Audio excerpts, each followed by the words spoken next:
Momentos felizes da natureza,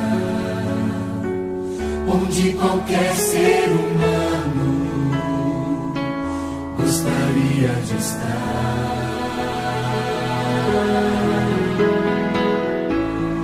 Mas de todos os lugares,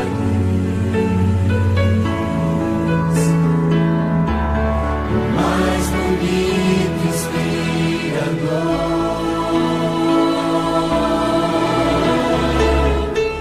é onde fico em oração, junto aos pés do Salvador. O melhor lugar do mundo é aos pés do Salvador. É ali onde há esperança, traz alívio ao sofredor. É ali onde eu me encontro com a fonte do amor. O melhor lugar do mundo é aos pés do Salvador.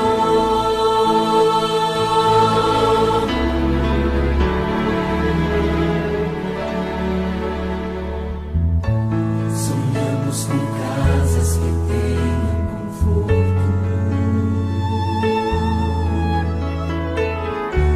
talvez numa encosta com vista pro mar.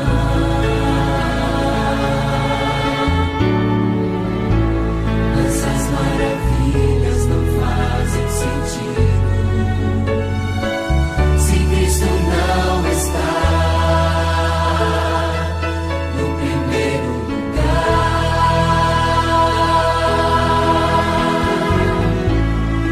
Ao sentir a paz de Deus,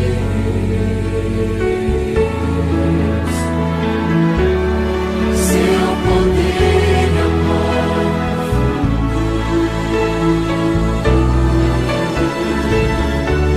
eu posso estar onde for. Estou feliz por me encontrar no melhor lugar do mundo. O melhor lugar do mundo é aos pés do Salvador. É ali onde há esperança, traz alívio ao sofredor. É ali onde eu me encontro com a fonte do amor. O melhor lugar do mundo é aos pés do Salvador. É ali onde eu me encontro com a fonte do amor. O melhor lugar do mundo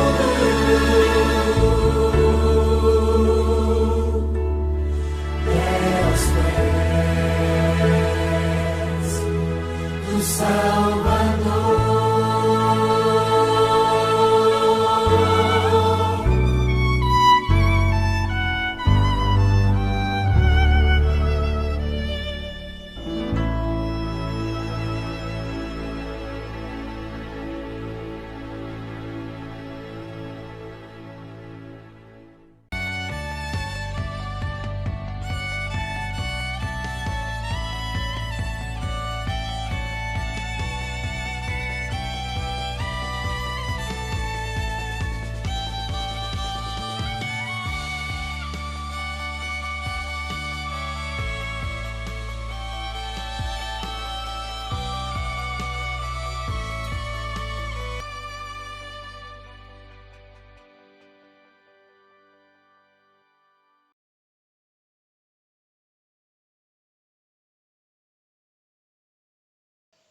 Bom dia, queridos. Deus esteja com todos vocês, abençoando, fortalecendo a vida de cada um nesse domingo. Nós vamos dar continuidade ao nosso estudo da Escola Dominical pela manhã. Semana passada tivemos a programação especial de aniversário da nossa igreja e hoje a gente vai continuar o nosso estudo Mais que um carpinteiro, reflexões sobre a glória de Cristo. Esta tem sido a temática das nossas lições nesses últimos tempos, e o nosso propósito é, a partir de uma contínua visão da glória de Cristo, termos o abençoado efeito de nos conformarmos cada vez mais à semelhança de Jesus. Então nós vimos que a prática da imitação de Cristo, a doutrina da imitação que é muito presente nas Escrituras, nós vimos que a prática da imitação consiste em conhecer a Deus, conhecer a si mesmo e em glorificar ao Senhor. Nós estamos dentro do primeiro aspecto do conhecimento de Deus e já tratamos a respeito do ser de Deus, a sua natureza, sua essência, pessoas, os seus nomes no Antigo e Novo Testamento, os atributos de Deus. Estamos na Cristologia. Dentro da Cristologia nós falamos a respeito das duas naturezas de Cristo, a natureza divina e a natureza humana. E hoje, pela graça do Senhor, nós iremos falar a respeito dos três estados de Cristo. Antes nós vamos orar. Pai, obrigado por esta manhã, pela Tua graça em nossa vida por meio de Cristo. Pedimos que o Senhor nos dê o privilégio de aprendermos mais sobre a pessoa de Jesus, nos dando entendimento, iluminação, para louvor e engrandecimento do nome de Cristo, por meio de quem nós oramos. Amém.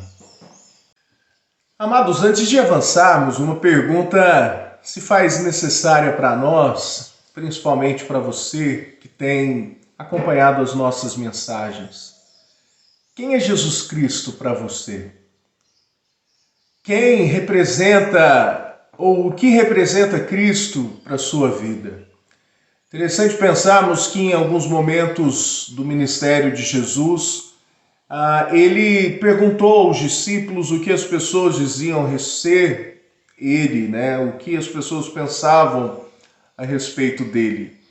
E alguns diziam que ele era um profeta, ele era Jeremias, outros diziam ser ele a reencarnação de Elias ou de João Batista. E num determinado momento Jesus vira para os discípulos e pergunta: mas e vocês? O que vocês dizem ser o Filho do Homem? E Pedro vai responder: tu és o Cristo, o Filho do Deus vivo. Amados, a percepção que temos a respeito de Cristo vai nortear toda a nossa vida, toda a nossa prática religiosa, toda a nossa convicção de fé. Conhecermos verdadeiramente a Jesus é fundamental. Jesus, ele é único. Jesus, ele é completamente especial. E ao mesmo tempo que ele serve de exemplo e de modelo, ele é uma pessoa única e jamais existirá alguém como ele. Então, Cristo, ele é o único que possui três estados. E quando nós falamos a respeito de estado, isso significa condição ou modo de estar. São três momentos diferentes da vida de Jesus, do ser de Jesus.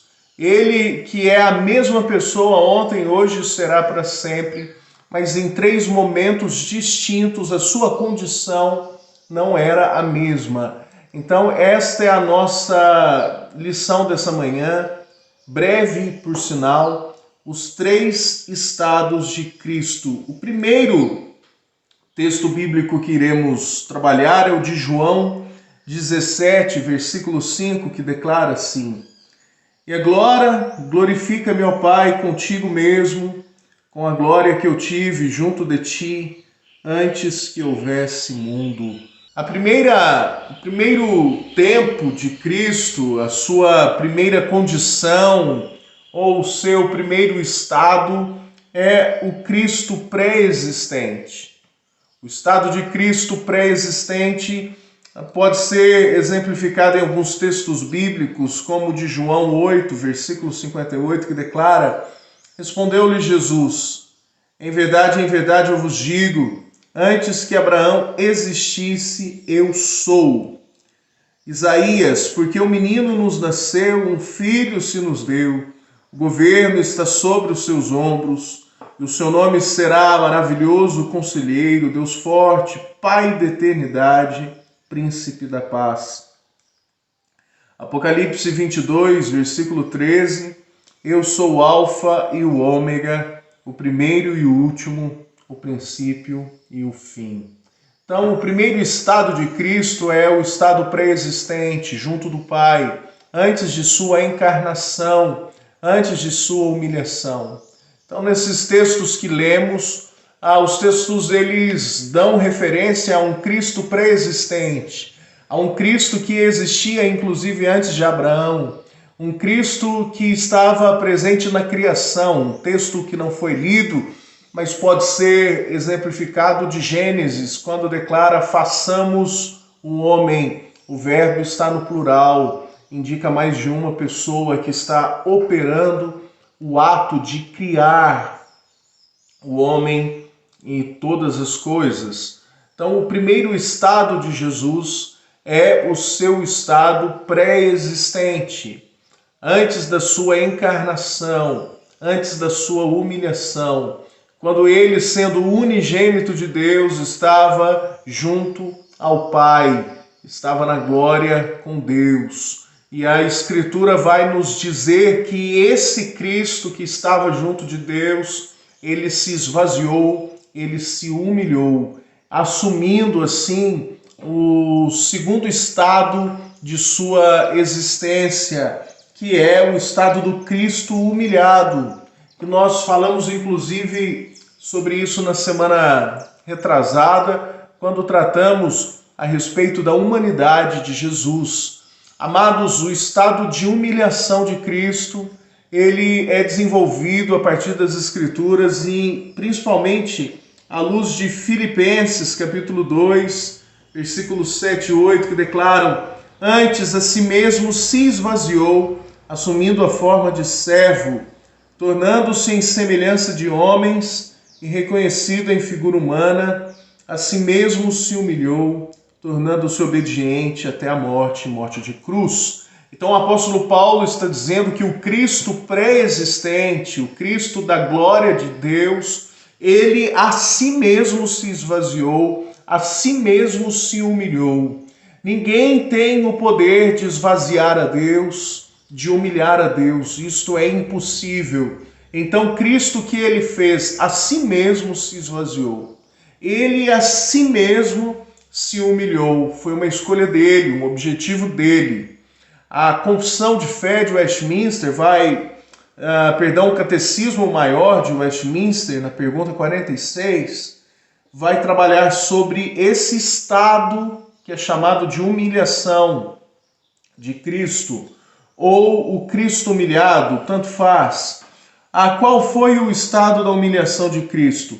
O estado da humilhação de Cristo foi aquela baixa condição na qual, por amor de nós, despindo-se da sua glória, ele tomou a forma de servo em sua concepção e nascimento, em sua vida, em sua morte e depois até a sua ressurreição. Então, a Confissão de Fé, por meio do seu Catecismo Maior, vai trabalhar isto dizendo que o estado de humilhação é a sua baixa condição, é ele se humilhando, se tornando semelhante ao homem, se tornando como nós. E o apóstolo Paulo vai dizer que devemos ter o mesmo sentimento de Cristo, pois ele, sendo Deus, não usurpou o ser igual a Deus, antes a si mesmo se esvaziou. Amados, muitas vezes nós buscamos reconhecimento, títulos, buscamos o aplauso, quando na verdade o que Deus espera de nós é uma vida de humildade. A palavra do Senhor declara em Tiago que ele resiste aos soberbos, mas dá graça aos humildes. Então esse processo, na teologia nós chamamos de kenosis, que é o esvaziamento de Cristo, ele tem muito a nos ensinar, principalmente no quesito de discipulado, de sermos parecidos com Cristo. Que haja um constante esvaziamento do nosso ser. Como João Batista mesmo declarou, importa que ele cresça e eu diminua. É preciso diminuir para que Cristo cresça em nós, Cristo que é a nossa esperança. Então o estado de Cristo, de humilhação, ele muito tem a nos ensinar. Então, em primeiro lugar, nós vimos o estado de Cristo pré-existente junto ao ser de Deus. Em segundo lugar, o Cristo humilhado. Em terceiro e último lugar, o Cristo exaltado. Mateus capítulo 19, versículo 28 diz: Jesus lhe respondeu: em verdade vos digo que vós, os que me seguistes, quando na regeneração o Filho do Homem se assentar no trono da sua glória, também vos assentareis em 12 tronos para julgar as 12 tribos de Israel. Hebreus 1,13. Ora, a qual dos anjos jamais disse: assenta-te à minha direita, até que eu ponha os teus inimigos por estrado dos teus pés? Amados, o estado de glorificação ou de exaltação de Cristo é a partir da sua ressurreição, quando o seu corpo glorificado e ele assume novamente a sua posição junto ao trono de Deus, junto ao trono do Pai. Então, enquanto o primeiro estado é o seu estado pré-existente, em segundo lugar, a sua humilhação, agora Cristo está assumindo novamente a destra do trono do Pai, só que agora ele o faz também como homem, sendo verdadeiramente Deus e agora verdadeiramente homem. Essa é a diferença do primeiro para o terceiro estado de Cristo. O Catecismo de Westminster também trabalha esta questão dizendo o seguinte: qual é o estado de exaltação de Cristo? O estado de exaltação de Cristo compreende a sua ressurreição, ascensão, o estar sentado à destra do Pai e a sua segunda vinda para julgar o mundo. Então compreende o quê? Em primeiro lugar, a ressurreição. A partir do momento em que Cristo ele ressuscitou, ele já está em um estado de exaltação, de glorificação. Só que, seguido a ressurreição, nós temos a ascensão, que ele é subindo à presença do Pai. Depois da ascensão, o fato dele estar sentado à destra do trono do Pai. E, por fim, a sua segunda vinda para julgar e governar sobre as nações. Então, amados, o estado de exaltação de Cristo nos dá esperança. Nos dá esperança para os momentos difíceis que passamos aqui nessa terra de humilhação, de desconforto, de lutas. O nosso Deus, por meio de Cristo, ele nos dá esperança. No estudo de hoje nós falamos a respeito dos 3 estados de Cristo. O pré-existente junto à presença do Pai, o estado de humilhação e o estado de glorificação. Próxima lição, nós trataremos a respeito dos 3 ofícios de Cristo e que Deus permita que sejamos juntos aqui no canal, trabalhando um pouco mais a respeito da doutrina da Cristologia. Louvado e engrandecido seja o nosso Deus. Vamos orar? Pai, mais uma vez te agradecemos pela tua palavra, que é viva, eficaz, que transforma a nossa vida. Pedimos, Deus, que o Senhor continue ao nosso lado, nos dando a tua bênção, nos dando a tua paz. Que o Senhor abençoe a todos que acompanharam esse estudo, que a presença do Senhor encha o coração de cada um, em nome de Jesus. Amém.